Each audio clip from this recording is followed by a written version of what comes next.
We begin tonight with breaking news. President Biden announced he is dropping out of the 2024 presidential race. This after weeks of mounting pressure from his own party following a debate performance the president acknowledged was a bad night.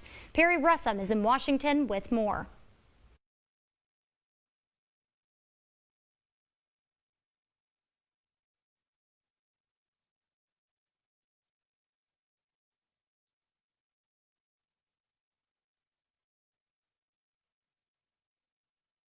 With a heavy heart that I would say this to my friend. It's time. It's just time to a new generation to come in. Situation where if you take a look at what Trump did in Ukraine, And it looks like we're having some technical difficulties there, but Donald Trump quickly seized on President Joe Biden's decision to back out. In a post on his social media site, the former president laid into Biden, saying he's not fit to serve and never was. He also accused Biden's doctor and the media of hiding the president's physical and mental condition, adding that he will remedy the damage done during Biden's presidency. Meanwhile, Democrats across South Carolina are responding to the news, praising the president for his leadership and sacrifice. South Carolina Democratic Party Chair Crystal Spain released a statement. It reads in part, quote, President Biden holds a special place in the hearts of the South Carolina Democrats. There are only two words to be said: thank you. She went on to say South Carolina Democrats will always be proud of playing a small part in President Biden's nomination in 2020.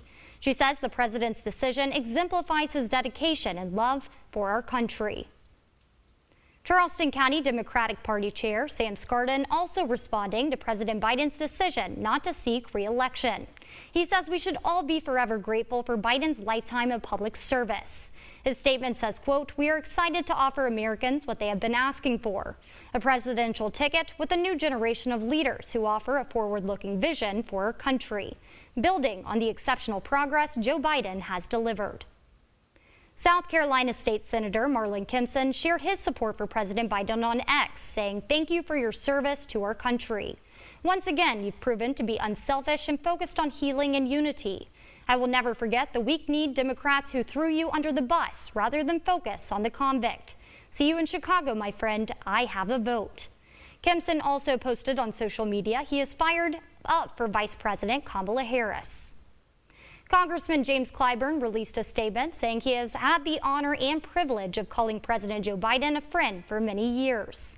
He echoed Biden's judgment in selecting Vice President Kamala Harris to help lead this nation. His statement reads in part, quote, I am proud to follow his lead in support of her candidacy to succeed him as the Democratic Party's 2024 nominee for president. South Carolina Republicans also responding to the news, some calling for Biden's resignation ahead of the end of his term. South Carolina GOP Chairman Drew McKissick released a statement that reads, quote, the Democrats tried to kick President Trump off the ballot in multiple states. Then they turned the judicial system into a pawn of political warfare. And now they're making Joe Biden tap out in hopes it will fix their problems. The statement goes on to say Donald Trump will be the 47th president of the United States. South Carolina Representative Nancy Mace replying to President Biden's announcement on X. It says Biden, quote, doesn't have the mental acuity or cognitive ability to run a political campaign, but can serve for 6 more months as president. He should resign. Mace says she plans to introduce a resolution tomorrow calling on Kamala Harris to invoke the 25th Amendment and assume the duties of acting president. Mace continued to respond on her personal X account, saying it doesn't matter who Democrats put up. They have misled, lied, and covered up Biden's cognitive decline for a long time now. Kamala was part of the cover-up. They all were along with their friends in the press. U.S. Senator Tim Scott also took to X, saying, what greater threat to democracy than a party who covers up the president's health and lies for power, whose rhetoric incites an assassination attempt, who weaponizes the legal system to lock up political opponents. The left will stop at nothing when they're losing.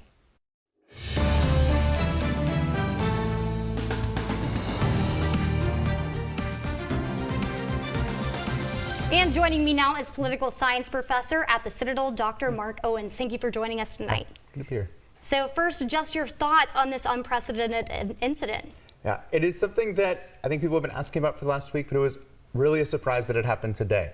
I think a couple parts. It showed with the statements that were released that he also worked with the party on this. But it ultimately lets people on Monday get to the business of what they'll do next. Do you think that Democrats calling on Biden to step down finalize this decision? It may have, only for the fact that at the end, he probably took a long look at where he stood in this case, because President Biden's image has long been about consensus, and he was still claimed quite a bit of consensus in the Democratic Party. But when he looked forward of what he could do, and if there was an option for, in this case, Kamala Harris to succeed, I think this is very much the part of why he made that decision. And we are just 100 days, a little over 100 days from the election. Over 14 million Americans have showed their support for Biden as the Democratic nominee. Where do we go from here? I think there are two parts. One has been, in the last couple of days, they talked about a virtual roll call vote that could start as early as August 1st.